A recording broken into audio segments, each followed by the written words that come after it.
ወይም አዳነች አቤቤ ልትሆን ትችላለች ወይም ደግሞ በቃ በመታደርጋቸው ነገሮች ሰክሰስፉል የሆነች አይነት ሴት ልትሆን ትችላለች።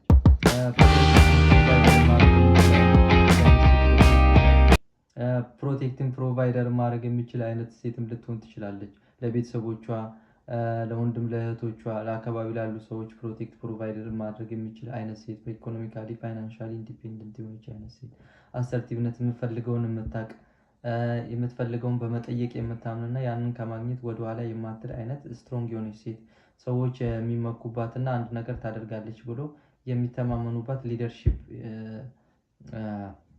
ፓወር ያላት አይነት ሴት እና አምቢሽን እና ጎል ድሪቭን የሆነች አይነት ሴት ነገ ወዴት እንደምትሄድ ምን እንደምታደርግ የምታውቅ ኮንፊደንስ ያላት ሴት ጋር ሲሆን እንደዚህ አይነት ወንድ ቻሌንጅ ይገጥመዋል ማለት ነው። ሁለቱም ተመሳሳይ ኤነርጂ ያላቸው፣ ምናልባት ሁለቱም አንተ ትብስ በመቻቻል ትቻቻላለህ ብሏል አንድ ቲቪ ፕሮግራም ላይ የሆነ አርቲስት ሲያወራ ትቻቻላለህ ሲበቃ እየበቃሃል ብሏል። እና በመቻቻል ላይ የተመሰረተ ሪሌሽንሺፕ ካልሆነ በስተቀር በመቻቻል ሲባል አንዱ እያቆሰለ አንተ እየቆሰልክ አንተም ስታቆስል እሷ እየቆሰለች እንዲህ እርስ በርስ እየተቆሳሰልክ የምትኖረው አይነት ሪሌሽንሺፕ ነው ይሄ እና በጣም ዲፊካልት ነው። ብሬክአፕ ስቴጅ ላይ ለመድረስ በጣም ፈጣን ነው።